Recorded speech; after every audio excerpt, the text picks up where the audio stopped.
Hi, this is Roger in Finland, and today we're going to talk and hopefully prove that audio is possibly the most important thing for your videos. And for the impatient ones, if you're making YouTube videos, this type of talking head type of content, audio is the most important one. The story of what you're talking is the second most important one. The third one will be the lighting. And last in this list is the camera and lens combination. And now for some more details, let me prove what I'm talking about. First of all, let me apologize that I cannot help you with the point 2, so the story of what you're talking about. If you find this content interesting, is because you might be interested about what I'm talking about and in my style. And if you don't, then you don't, and it will happen the same thing for your own. So we're gonna focus today on the lighting, the audio, and the camera and lens, and actually on the audio, the lighting, and the camera and lens combination. So now that we have a decent image, a decent camera, a decent lens, and a decent lighting setup, let me show you why audio is the most important thing. Wash your hands, put on your nightgown, look not so pale. I tell you yet again, Bank was buried, he cannot come out unscathed. Let's assume that Shakespeare knew something about story. This is from Lady Macbeth. And there's no copyright issue, so I could read it out loud. But how did it sound? So now let's take a look at the same, but with this terrible lighting. Wash your hands, put on your nightgown, look not so pale. I'll tell yet again, Bank was buried, he cannot come out unscathed. Now let's take a look at the importance of the camera lens combination if you compare it to the lighting.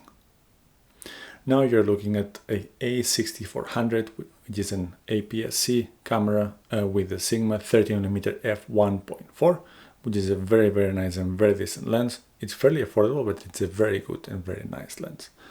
And you're looking at this with a decent lighting.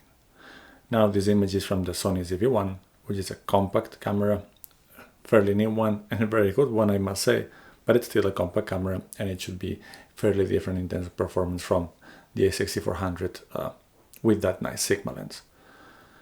With this lighting though, both things look good enough, don't they? So let's make a couple of tests. This is the nicer APS-C camera with a decent lighting. This is the nice still, but a compact camera with decent lighting. This is the APS-C camera with terrible lighting, just a lamp on top of my head which gives me these raccoon eyes. And this is the ZV-1 with this terrible lighting. So which one do you prefer? So now you have seen all these different combinations of the APS-C camera and the compact camera, both of them either with the proper lighting or with the much more terrible lighting. Then we've had the experience of poor lighting with the same camera, terrible audio, or much more decent audio.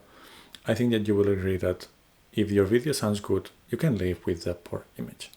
If your video sounds bad, people will not want to hear anything at all and click away immediately.